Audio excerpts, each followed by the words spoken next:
ya llegaron y vamos a dejar la víbora chillando. Saludo a la licenciada Laura Ceballos Alcázar, abogada por la UNAM con especialidad en Derecho Electoral, colaboradora de Ciline MX y miembro de esta familia sin censura. Licenciada, te mando un abrazo, feliz inicio de semana laboral.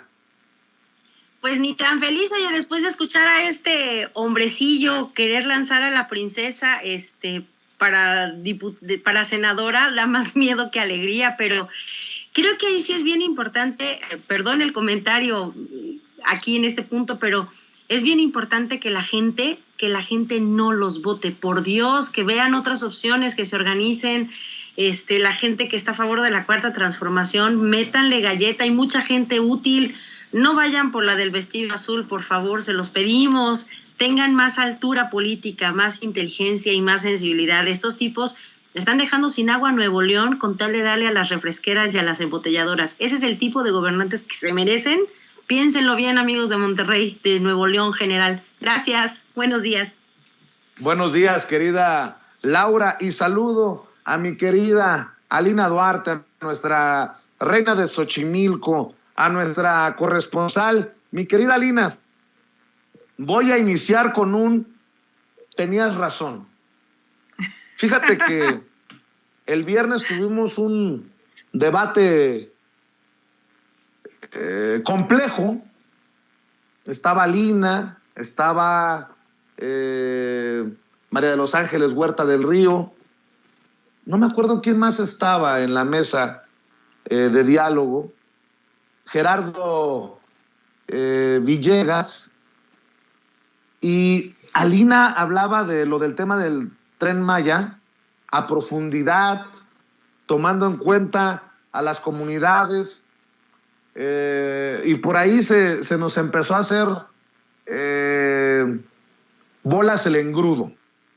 Y este fin de semana, que me tocó venir a Oaxaca, querida Lina, saludé a mi gran amiga Araceli, orgullosamente oaxaqueña, orgullosamente defensora y promotora de las tradiciones, y le pregunté cómo les va a ir con la nueva carretera de la que ha hablado el presidente Andrés Manuel López Obrador, por cierto, que hará más rápido el traslado de Oaxaca a la costa para llegar a Puerto Escondido o a Huatulco.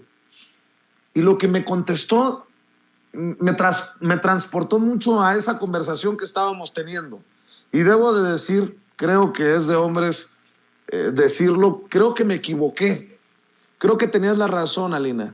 Le pregunto a Araceli, mi amiga en Huatulco, han de estar emocionados, han de estar contentos porque con la carretera se va a llenar el destino.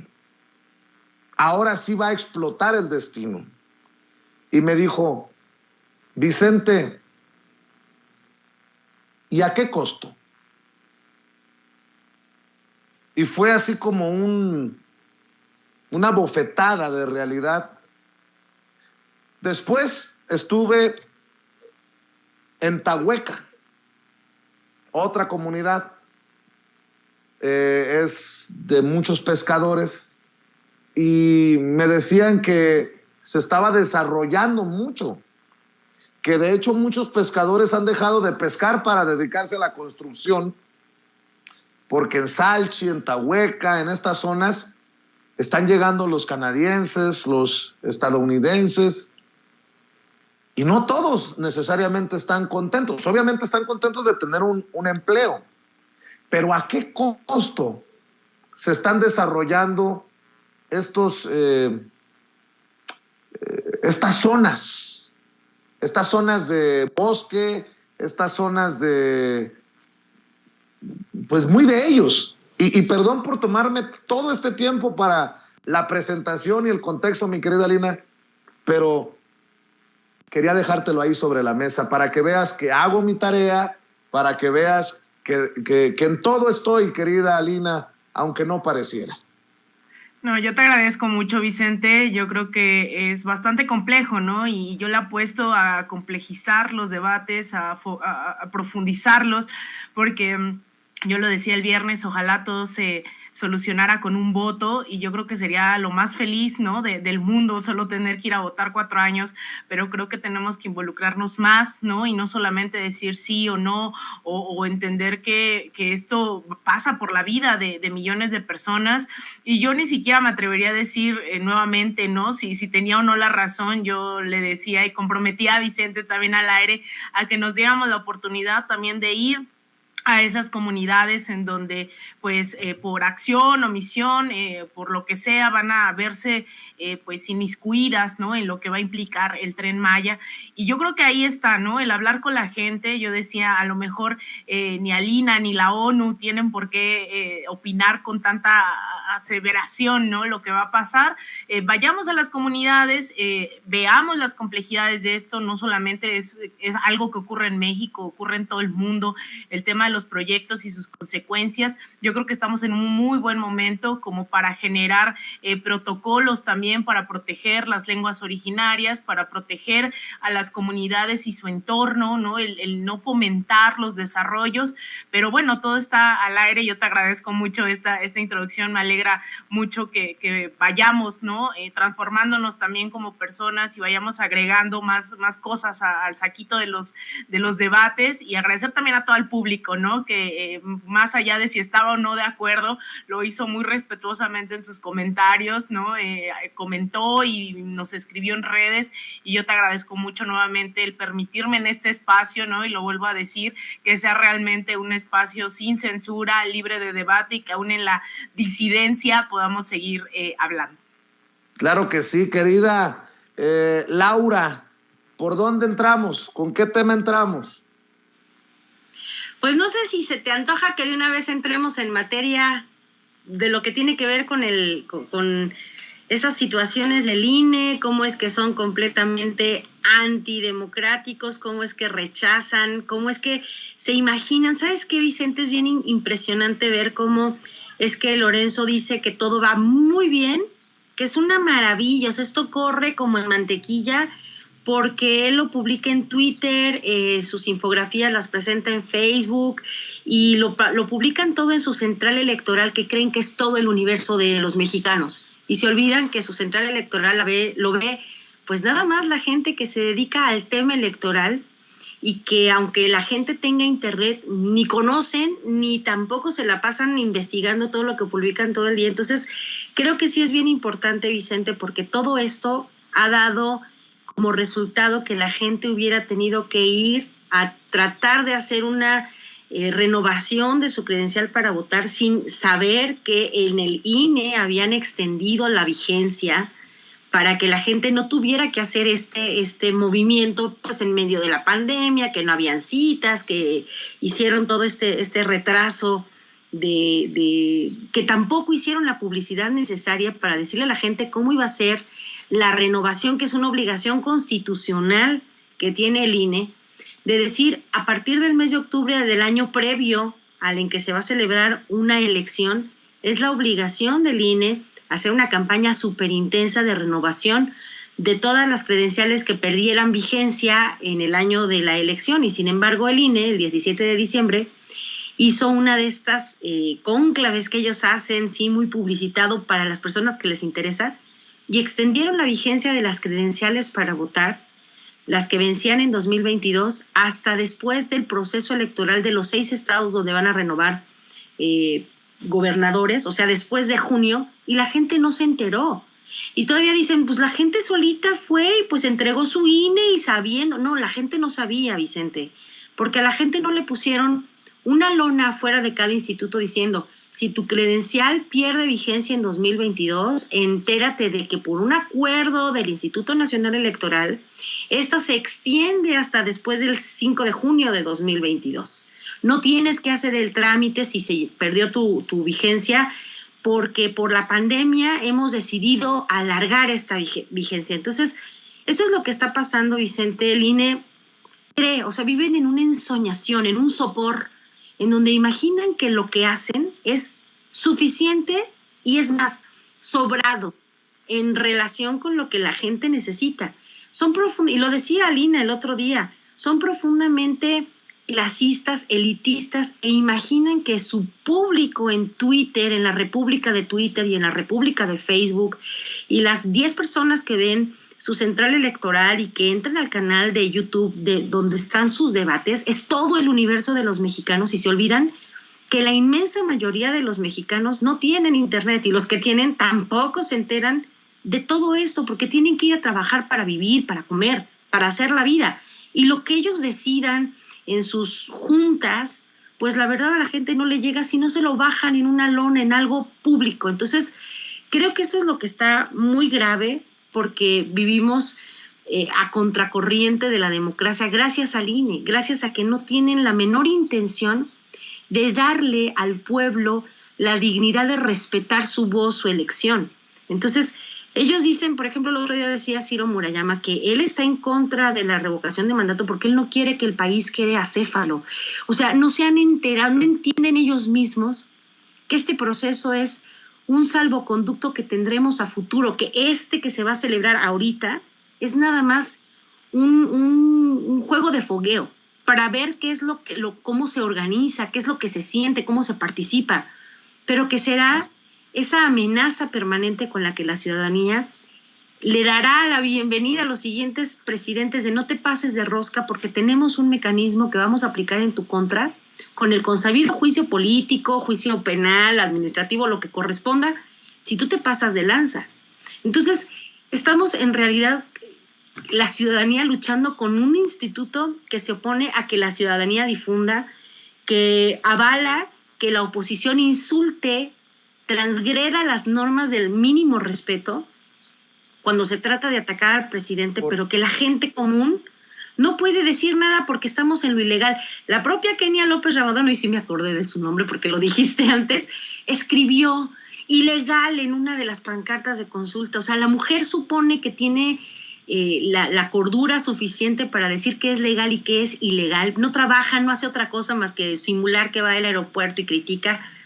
Pero estamos en contra de un bloque que se dedica justamente a silenciarnos como ciudadanos. Entonces, creo que es bien importante que hablemos de esto, pero profundamente, porque nos quedan 2 semanas, Vicente. Precisamente tú estás diciendo algo importante. Se dedican a silenciar o quieren silenciar al pueblo. Este es parte del video, el nuevo video que circula Lorenzo Córdoba a través de redes sociales. Échamelo, Ceci. El parámetro establecido en la Constitución para que el proceso sea vinculante. Declarar válido y definitivo el padrón electoral y la lista nominal de electores ratifica que el INE está garantizando la universalidad del sufragio. Esto confirma que cada ciudadana y ciudadano inscrito en la lista nominal y que cuente con su credencial vigente tendrá la certeza de que podrá emitir libremente su opinión sobre la revocación de mandato del presidente de la República y que contará con una papeleta esperándolo en el centro de votación que le corresponda. Por otro lado, desde el día de ayer, el INE ha puesto a disposición de la ciudadanía el sistema de consulta Ubica tu casilla, en el que cualquier persona puede ingresar, escribir el número de su sección electoral, ubicado en la parte frontal de la credencial para votar, y conocer de esa manera la ubicación exacta de la casilla en la que podrá emitir su opinión, en donde está esperándolo su boleta. A ver, ¿usted cree, usted que nos está viendo, Laura, Alina, que un señor en la sierra de Oaxaca va a estar al pendiente de la cuenta de redes sociales de Lorenzo Córdoba para chutarse este videíto del consejero presidente del INE y decir, ya está, ya me enteré, ya puedo conocer en dónde me toca votar? Pues no hay un esfuerzo importante del INE ni de medios tradicionales en donde trabajan muchos de estos analistas, periodistas que se han declarado abiertamente en contra de esta consulta de revocación de mandato. Por eso es tan conmovedor ver a señores, estas imágenes se las presenté el viernes, y se han viralizado desde antes de que yo se las presentara. Se viralizaron en redes sociales.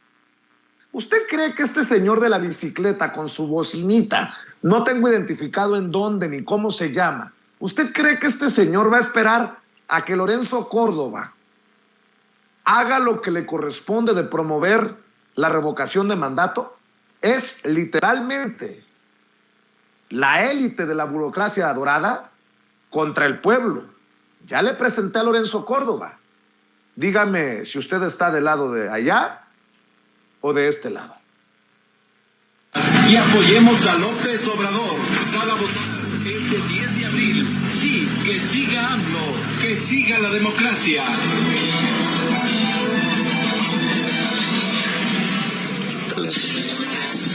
La gente vibra de emoción porque sabe las razones por las que debe seguir nuestro presidente. Somos millones, las mexicanas y los mexicanos que queremos que siga AMLO. Si no ratificamos a Andrés Manuel López Obrador como nuestro presidente, tarde o temprano van a quitar los apoyos de los adultos mayores a los jóvenes estudiantes pobres. Échale vasito, tocayo, para que gane López Obrador de vuelta. Van a disminuir hasta desaparecerlas. Vamos todas y todos unidos y organizados a las urnas y apoyemos a López Obrador. Sal a votar este 10 de abril. Sí, que siga AMLO, que siga la democracia. ¿Soy yo, Alina, o el pueblo se ha organizado no gracias al INE, sino a pesar del INE, como ya lo hemos dicho también que ocurrió en el 2018? Totalmente. El INE hoy nuevamente representando toda esa burocracia, todo ese elefante reumático, todo lo que no aspiramos de la vida democrática de un país, ha salido y ha tenido que moverse porque la gente lo ha estado empujando y medio reacciona, y entonces para legitimar el presupuesto asignado, entonces a veces hace, ¿no?, lo que tendría que ser, que es su trabajo.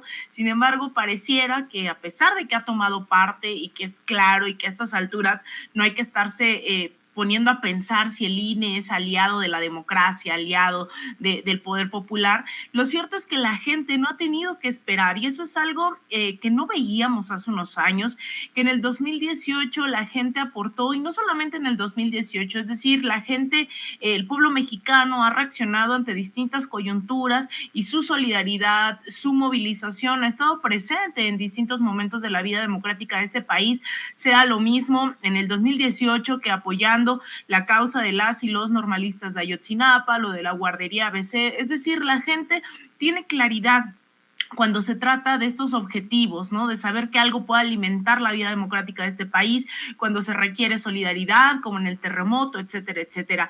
El pueblo no es alguien, ¿no?, el pueblo mexicano se hace creer que no lee, que no quiere avanzar, que no quiere prosperar y que vamos a ser tercer mundo, toda la vida, ¿no? Incluso este discurso del tercer mundo, porque hay primer mundo, hay tercer mundo, y nosotros no vamos a salir de esa lógica. Sin embargo, vemos estas expresiones que son claras de la gente diciendo: no me importa si Lorenzo Córdoba quiere o no llevar a cabo una consulta popular, una revocación de mandato. Es más, si Lorenzo y Ciro quieren trabajar, a nosotros ya no nos importa. Lo cierto es que están tomando en sus manos esas herramientas de democracia participativa y no solo representativa, pero además yo creo que da mucho miedo a estos otros sectores, porque realmente estas son las herramientas que empiezan a construir el verdadero poder popular. Si la gente no está esperando indicaciones y está generando ya esa conciencia sobre lo que implica un proceso de esta magnitud, porque no se trata, ¿no?, solamente de ir a ratificar al presidente. Hoy la gente en las calles, me llamaba la atención, no solo se asume obradorista. Cuando tú vas a un evento, que te invitan a una charla, la gente ha empezado a hablar del cuatroteísmo. Empiezan a decir que son cuatroteístas, más allá de si están o no afiliados a un partido, más allá de si Andrés Manuel va a buscar o no la reelección, a pesar de que lo ha dicho que no. La gente está entrando en este chip de decir: la transformación tiene que seguir, independientemente de quién es el liderazgo y y en ese sentido vamos a aportar. Y veíamos también estos videos en las redes sociales durante estos días, sea en bicicleta, con sus campanitas o caminando horas en comunidades rurales que les va a costar más de 3 o 4 horas llegar a su casilla por falta de transporte, por lo que sea, y aún así están dispuestos, es más, no solo a participar, sino a salir y caminar 1, 2 horas a la comunidad inmediata para invitar a participar previo al 10 de abril. A mí me parece que si la gente, tanto desde una izquierda, ¿no? De cubículos, que no se ensucia los pies, como los sectores de derecha, ultraderecha, no se están dando cuenta de esto, no se trata de 1 o 10 personas. Si tú sales a la calle, fuera de los metros, la gente está invitando a participar, algo está cambiando, algo ya cambió en este país, y eso es, creo que, lo que hay que celebrar, más allá de que este movimiento también impulse una verdadera reforma electoral, donde no solamente los y las mexicanas aquí en territorio nacional pueden participar, porque lo hemos hablado una y otra vez, que la gente fuera de México, a pesar de estar aportando económicamente, a pesar de estar al tanto de este proceso, también ha estado inhabilitada, ¿no? Durante mucho tiempo, porque los consulados no les emiten actas de nacimiento, no les emiten credenciales de elector, etcétera, etcétera. Y yo creo que también ahí nos debemos, es otra discusión, de ampliar, ¿no? La falta de representatividad, la falta de participación de las y los mexicanos dentro y fuera de México. A ver, Alina, licenciada, son tantos temas hoy que, perdón, que vaya a otro tema que creo que es importante. Pedro Canché, desde la Riviera, desde Quintana Roo, y ya en redes sociales se está viralizando, señalan que Greenpeace, la organización Greenpeace, ha anunciado que 8 de sus activistas inmovilizan esta mañana con el cuerpo la maquinaria que estaría deforestando la selva maya para la construcción del tramo 5 del tren, precisamente del Tren Maya, la construcción del tramo 5. Demandamos la suspensión inmediata de este tramo por la selva, el agua y los cenotes. Y bueno, continúan con esta campaña de Sélvame del tren. Lo anuncian en redes sociales. Estoy viendo imágenes que también me está enviando en estos momentos nuestro jefe de información, Mario Toledo. Pero déjenme también rescatar algo que dijo el presidente Andrés Manuel López Obrador en la mañanera, porque no felicitó a Eugenio Derbez, al contrario, lo criticó por haber participado en la inauguración de Grupo Xcaret, que ha destruido cenotes para hacer su parque de atracciones. Y se pone candente el asunto. Greenpeace esta mañana estaría con 8 de sus activistas inmovilizando con los cuerpos la maquinaria que está trabajando para la construcción del tramo 5 del Tren Maya, y hoy el presidente critica a esos que han encabezado la campaña Sélvame del tren. Échamelo, Ceci. Van a seguir, ¿no? Por ejemplo, este señor Derbez participó en la inauguración de Xcaret, de un hotel aquí. Pero estos Xcaret consiguieron permiso para tener aquí en cenotes un proyecto. Comunican cenotes, ríos submarinos. Y nadie dijo nada. Y está el otro caso de cómo les permiten aquí, miren en dónde, aquí junto a Xcaret, a una empresa estadounidense, Calica, que tienen como 3,000 hectáreas, les dan el permiso para sacar material sacar grava aquí junto al paraíso este. Y este material se lo llevan a Estados Unidos para sus carreteras. Un banco de material aquí. Bueno, pues ahí está lo que dijo el presidente Andrés Manuel López Obrador en la mañanera. Y solo para agregarle otro ingrediente a esto y escuchar tu opinión, Laura, tu opinión, Alina, el doctor Alfredo Jalife me manda el anuncio de Greenpeace y me dice, ya es internacional, George Soros en acción. Te saludo, perdón, te pido tu opinión nuevamente, querida licenciada Laura Ceballos. Pues mire, el doctor Jalife, creo que muy pocas veces ha cometido algún yerro y en este caso no se equivoca. George Soros es el manipulador de estas ambientalistas como Greenpeace. Casualmente Greenpeace que se mantuvo apoyando el uso de estos venenos para la tierra como lo que utiliza Monsanto, por ejemplo. Casualmente Greenpeace está muy preocupada. A ver, hay que entender, es bien chistoso. Creo que no hay dimensión.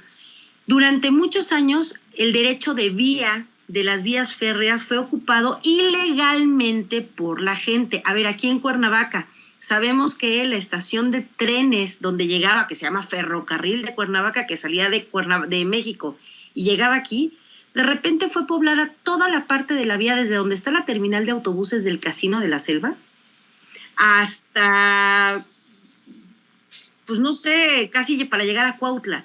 Ahí se pusieron toda clase de unidades habitacionales, de casitas de cartón, de casas más lujosas, y el día que algún decreto presidencial ordene que se van a quitar, van a poner el grito en el cielo porque les están quitando sus casas. No, señores y señoras, se asentaron ilegalmente sobre una vía que pertenece a la Federación, 40 metros a cada lado de donde corre una carretera, autopista, río, trenes, lo que ustedes ordenen, son 40 metros a cada lado. Ahora, la devastación supuesta que además toman en fotos al contrario de gran angular, sino así como muy centralizadas, sí pueden ser 50 kilómetros de largo, pero solo son 40 metros de ancho. Y perdón, eso no corresponde a una devastación. Ahora, con todo respeto a mí que me digan, ¿quién de repente puso el ojo y quiero comprar una casa y volteó a ver y como los hongos salieron de la tierra y no se depredó, no quitaron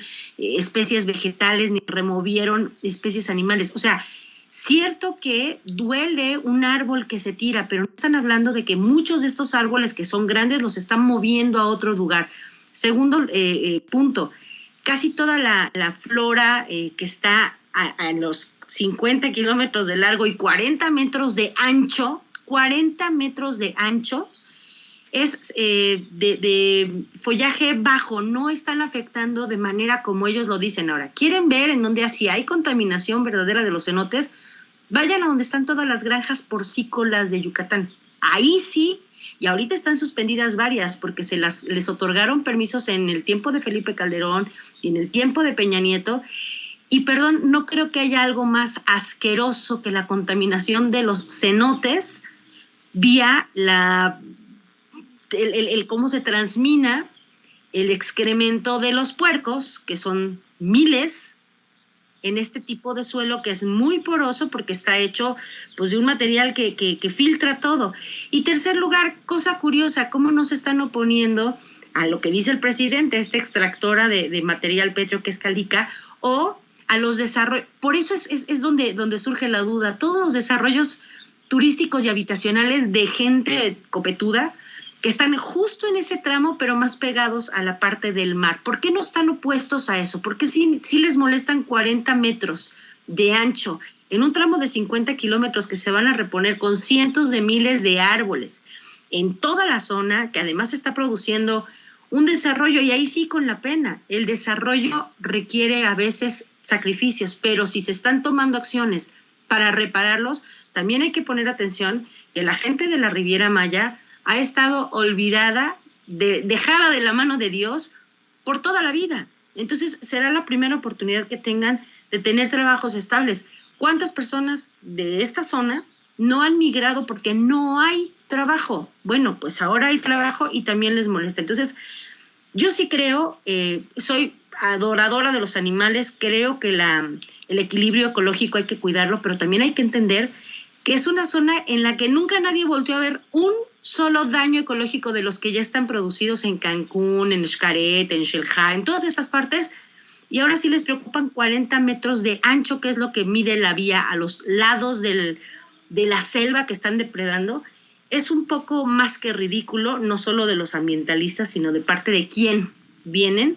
Y pues con todo respeto también para los ambientalistas, estos actores, actrices, influencers que salieron con su batea de babas, pues la verdad es que no tendrían por qué estar quejándose si no son activistas primero. O sea, pueden criticar lo que quieran, pero pues ya salió el burdo de Gael García Bernal a decir que la respuesta de Semarnat es ignorante y grosera. No, es que no se están viendo en un espejo, no se están dando cuenta de la polarización que ellos sí están creando, porque a la gente de la Riviera se le ha preguntado, muchos no estarán de acuerdo, pero la inmensa mayoría necesita comer y necesita un progreso, y perdón, pero las casas no surgen espontáneamente de la tierra, y los trenes y las carreteras y los aviones, y hay que recordar que el tren es de todos los transportes el más amigable, porque es el que menos contamina al transportar grandes cantidades de materiales o personas.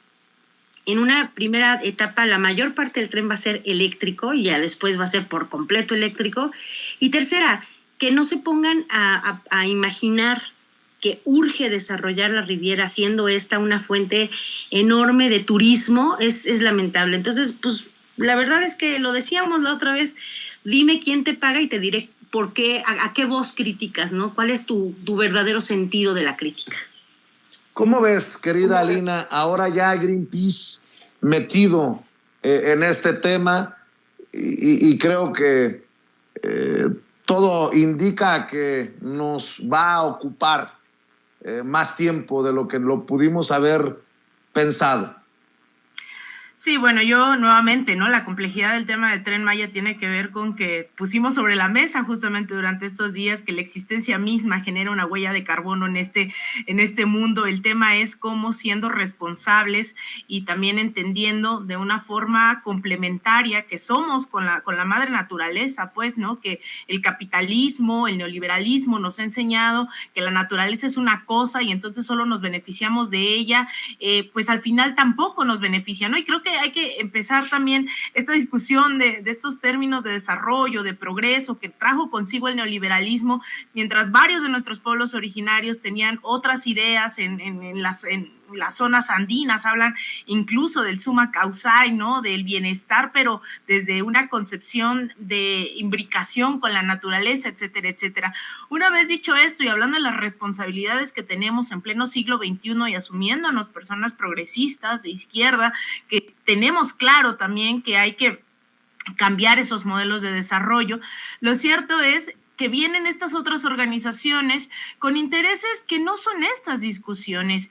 Greenpeace es una organización que, si bien ha tratado de posicionar varios temas ambientalistas, ha caído en una multiplicidad de contradicciones de manera histórica y sobre todo durante los últimos años, que son probables, son evidenciables, ¿no? Que tenemos, citando al gran Vicente Serrano con los pelos de la burra en la mano, venimos a decir, ¿no? Que esta organización, por ejemplo, en el caso de Perú, buscando evidenciar el cambio climático y demás, dañaron la zona de Náscar poniendo estos letreros que suelen poner y que los estábamos viendo ahorita, fue un daño irreparable que incluso la gente de Greenpeace estuvo a punto de ir a la cárcel.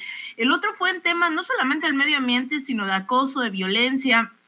Se le orilló a Greenpeace incluso a destituir a uno de sus directivos en la zona, le llaman andina, justamente porque tenía decenas de acusaciones de acoso, de abuso, y justamente un 8M, Greenpeace sale a decir que alto a la violencia de género y le explota la bomba en la cara, ex trabajadoras, diciendo como no vas a venir a hablar de eso.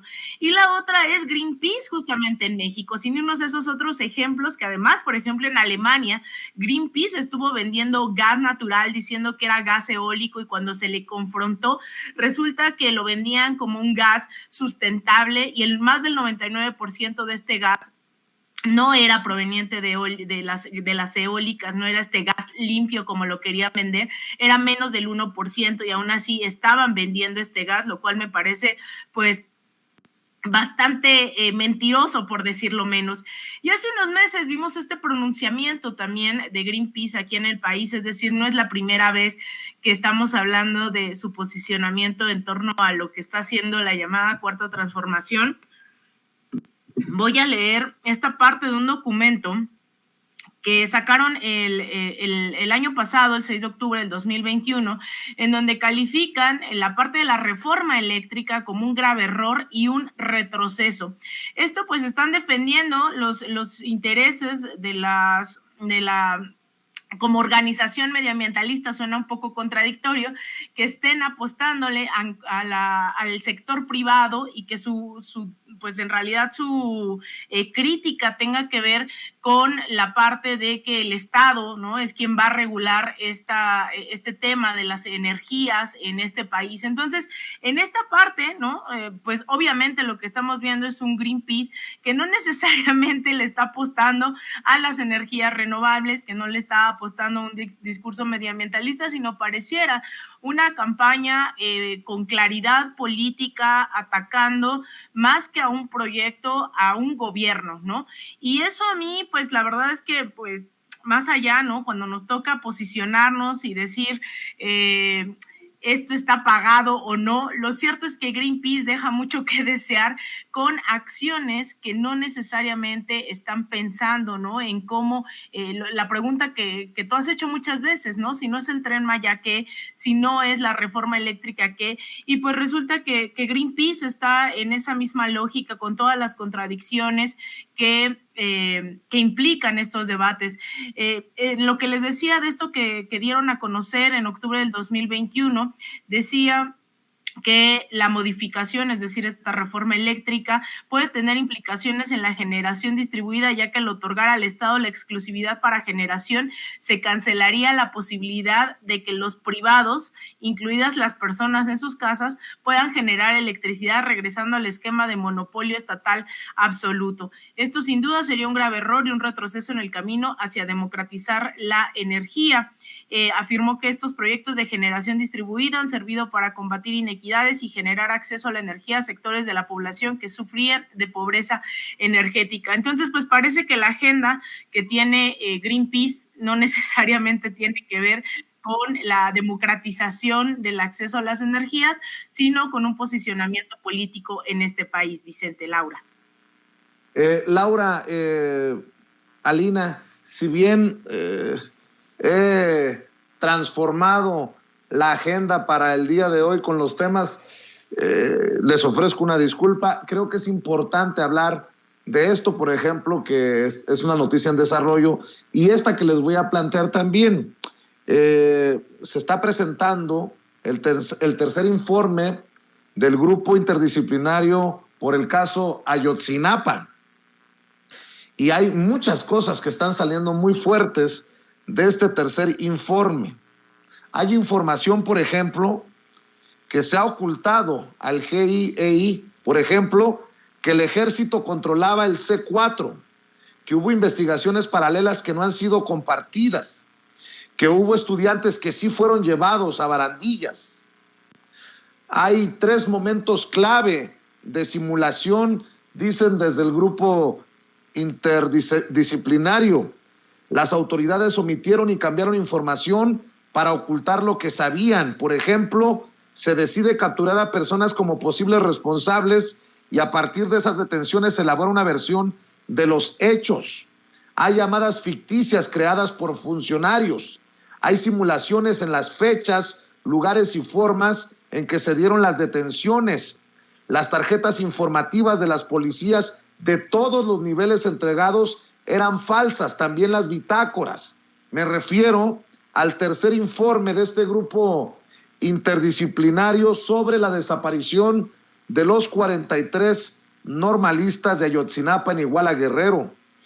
Dicen desde el grupo, en este reporte, en este tercer reporte, que se cambiaron las placas de las patrullas que participaron en los hechos, que se llevaron a cabo torturas. Un elemento particular de simulación, el del basurero de Cocula. Esta versión surgió el 26 de octubre y se generó mediante tortura y bajo tortura. Durante 7 años se ocultó información en torno a ese lugar. El ejército visitó el basurero de Cocula semanas antes del 26 de octubre y no encontró nada ahí. Así se consignó en documentos oficiales. El lugar se transformó después. El acta del río San Juan es falsa. La Ministerio Público que la firma no estuvo ahí. Se crea una comisión de la verdad por parte del gobierno con la instrucción de que todas las autoridades colaborarían. Tampoco sucedió. Los archivos se abrieron hasta marzo del 2021. En lo que se refiere a las solicitudes de información, las autoridades respondían, pero sus respuestas no coincidían con la realidad de los hechos. Diversas instituciones suministraron información contraria a la verdad. Informa el grupo que hay videos que están bajo resguardo, aparecen como secretos, y la actual administración autorizó darlos a conocer. 22 personas que pudieron tener información sobre el caso han muerto. Solo 2 murieron por muerte natural.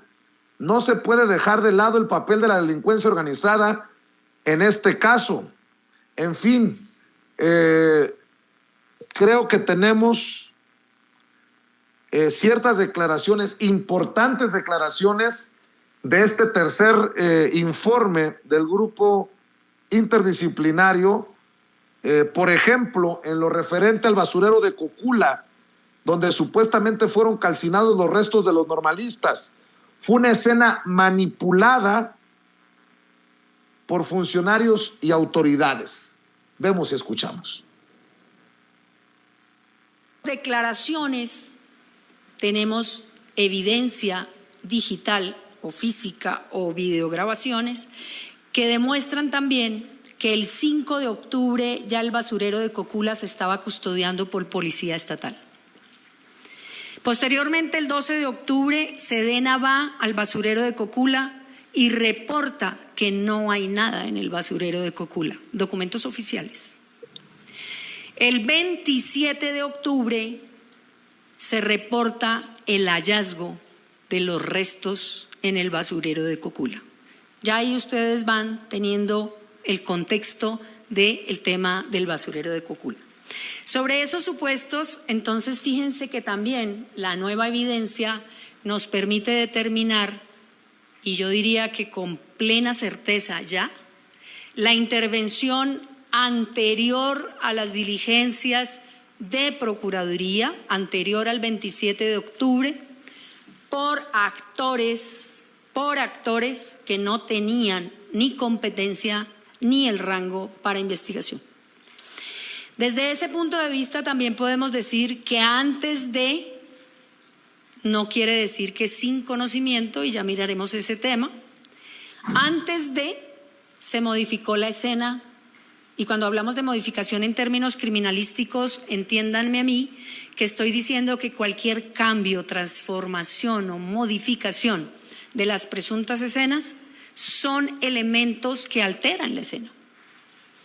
2, intervención de más de 40 personas que recorren el basurero de Cocula desde las 6:30 de la mañana hasta las 11 de la mañana.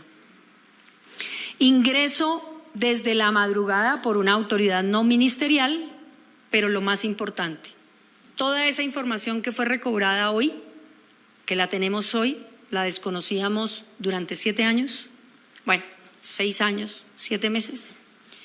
Y 2, nunca fue entregada ni a la investigación ni a los elementos de peritos del EAF cuando entran a hacer la verificación del basurero de Cocula. Lo que me queda claro con estas declaraciones y con lo que estoy recabando sobre el tercer informe del grupo Laura Alina es que nada está claro.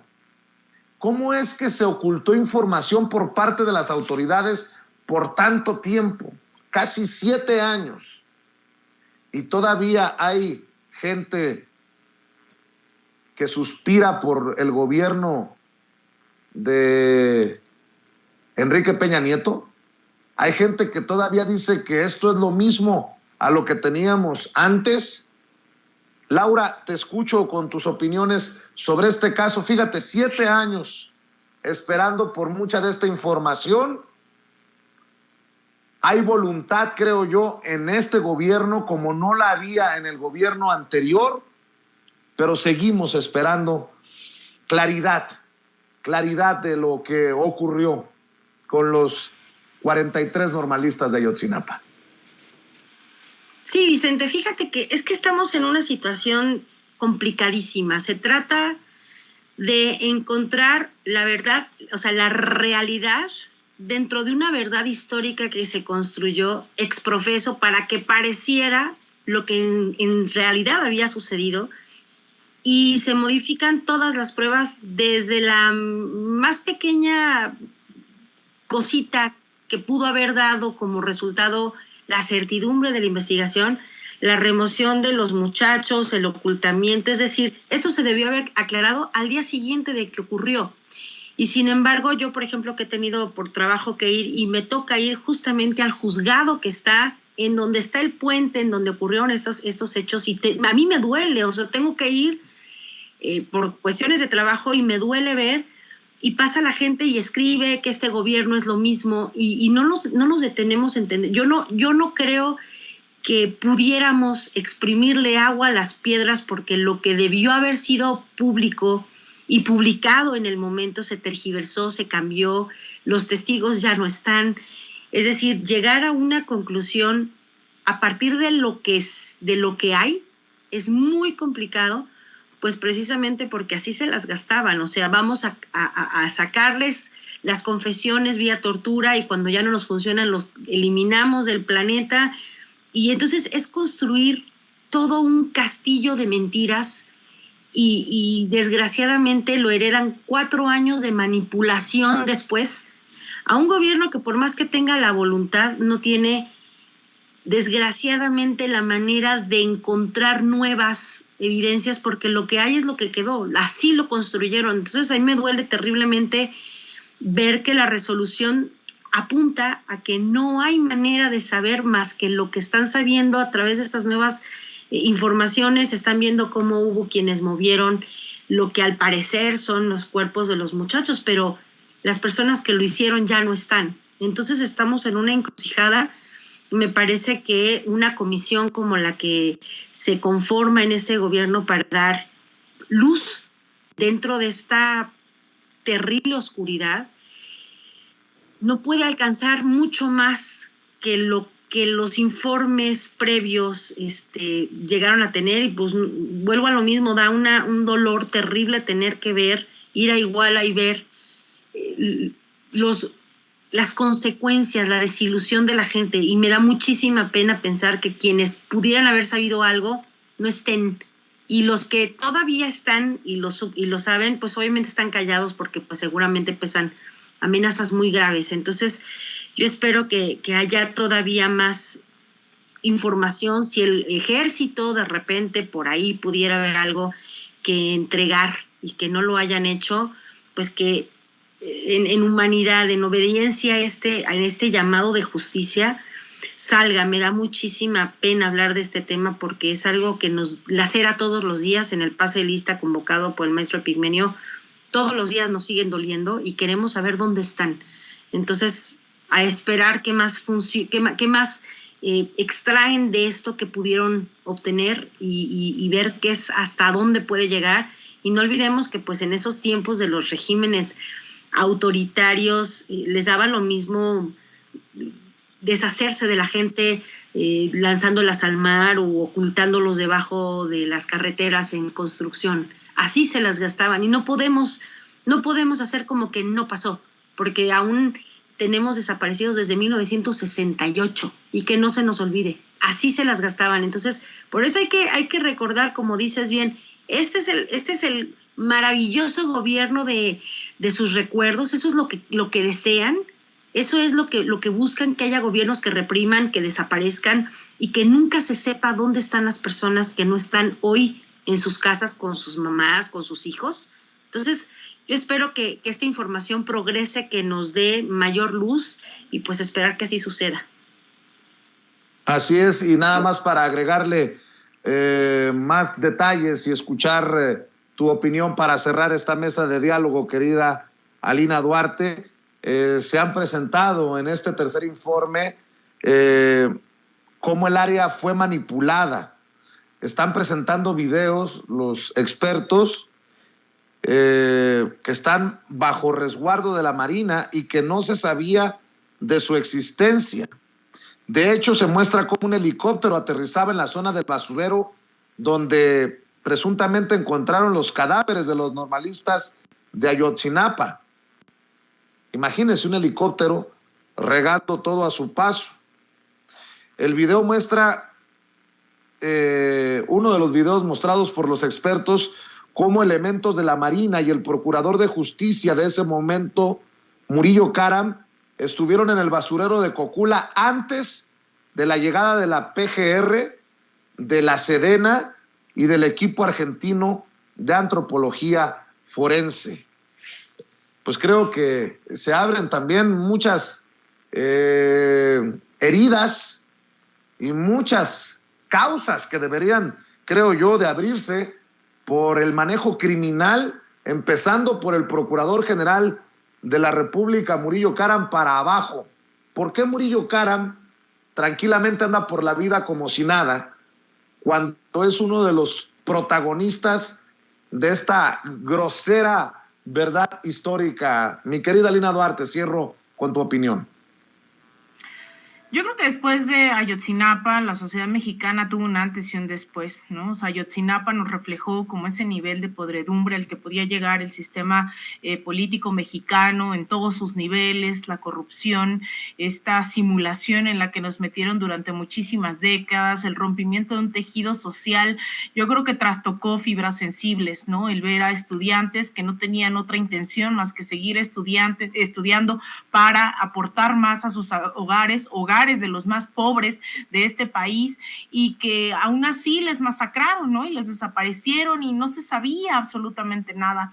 Ayotzinapa fue esa fibra que también yo creo que nos reconoció a muchos mexicanos y mexicanas como en esa necesidad de cambiarlo absolutamente todo, ¿no? O sea, no eran, así como en su momento decíamos, es que ¿qué habían hecho los bebés que fallecieron en la guardería ABC, ¿no? Sin pecado, sin absolutamente nada, fueron la corrupción, la impunidad, fue capaz de hacer todo eso. Ayotzinapa reflejaba que no importaba si era la policía municipal, estatal, si era el ejército, si eran todas las instancias posibles, había una escalada, ¿no? de implicaciones, de corrupción, de impunidad, que superaban todo, absolutamente todo. Y yo creo que ahí fue, ¿no? Cuando yo recuerdo una de las movilizaciones, eran masivas, eran además como en esta digna rabia del pueblo mexicano, que buscaban a sus desaparecidos y desaparecidas reflejadas, ¿no? Era como la punta del iceberg de una mal llamada guerra contra el narcotráfico que dejó a millones de desaparecidos y desaparecidas, pero también de asesinados y asesinadas durante todos estos años. Y hoy lo que vemos es eso que estuvimos diciendo en las calles, ¿no? Que estuvimos exigiendo a las autoridades, que hubo el periodismo independiente, que estuvo ahí Paula Mónaco, estuvo ahí muchísima gente diciendo, oigan, esto no coincide, ¿no? Los testimonios de los sobrevivientes es fundamental en todo esto, pero también el acompañamiento a los padres de familia. Yo creo que habrá que preguntarle hoy a los padres, a las madres de los normalistas, que sienten, ¿no? Porque creo que también esa voz al final es la que nos ha faltado también muchas veces dentro de los medios, y sobre todo hay mucha tristeza.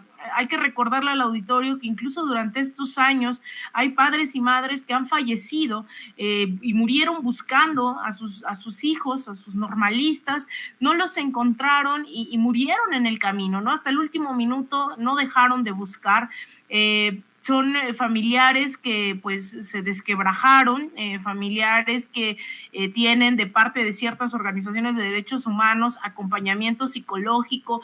También creo que esa parte humana del caso Ayotzinapa a veces se ha olvidado. Los padres que pues tuvieron que dejar sus campos, sus milpas, para salir a buscar a sus hijos, sus hijas, que tuvieron mucho acompañamiento durante los primeros años, económico, psicológicamente, y que ahora también hemos visto el desgaste en su salud, ¿no? Con diabetes, con estrés postraumático, y ojalá también esto, ¿no?, logre nuevamente visibilizar a los familiares, que llame a la solidaridad, que estemos atentos y atentas a estas investigaciones que están saliendo, que no confirman, sino lo que hemos venido diciendo, ¿no? La impunidad que durante muchos años estuvo latente en todas las esferas, en todos los niveles de gobierno, y ojalá en esta nueva relación que se tiene hoy también con el ejército, pueda permitir esos avances en las investigaciones, porque creo que ha sido pieza clave de todo esto. ¿Qué hicieron los miembros del ejército, las Fuerzas Armadas? ¿Qué hicieron las policías estatales, municipales? Y que a pesar del avance todavía no podríamos decir que hay justicia. Creo que todavía queda un camino largo, que ojalá pues sea más pronto que tarde que lleguemos a la verdad, ¿no? Esa verdad llena de justicia y reparación de los daños para los familiares. Así es, querida Alina Duarte, cerremos invitando a la gente a tus redes sociales y a tus trincheras, por favor. Muchas gracias, Vicente. Pues yo las y los invito a que me sigan en Twitter, en @AlinaDuarte_, en Instagram, _Alina Duarte, en Facebook.com, /Alina Duarte Periodista, y también ahí en mi canal de YouTube me encuentran como Alina Duarte. Y pues te mando un abrazo a ti, Vicente, a todo el equipo, al auditorio de Sin Censura, y claro está a mi comadre Laura Ceballos. Les mando un abrazote. Gracias, querida Alina. Laura Ceballos, cerremos invitando a la gente para que esté al pendiente de tus trincheras, que esté al pendiente de apoyar a Sin Línea MX y obviamente a los programas que conduces.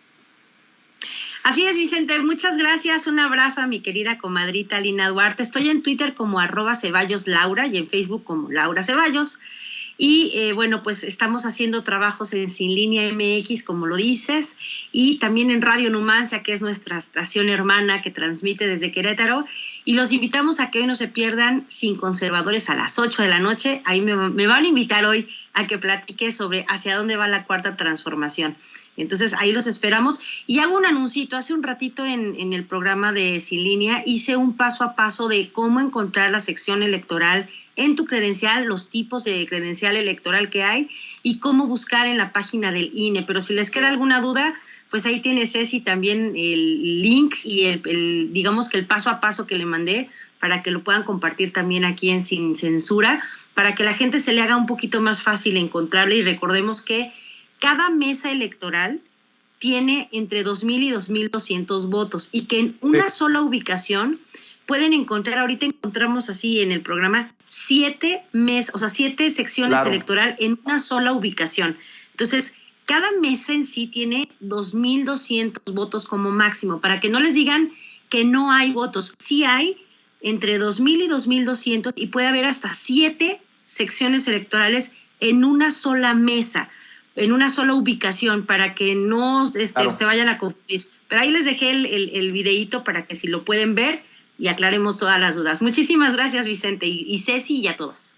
Claro, y también agradezco a nuestras moderadoras en el chat en vivo y en directo de Sin Censura por estar compartiendo los links para hacerle un poco más sencillo este proceso a la gente que quiera participar en la consulta de revocación de mandato. Y no podemos cerrar de mejor manera, con broche de oro. Ya está en el sistema y le agradezco por su paciencia al maestro Daniel Marmolejo, periodista, documentalista, y obviamente amigo de esta familia sin censura, miembro de esta familia a quien estimamos, admiramos y respetamos. Querido Daniel, ¿cómo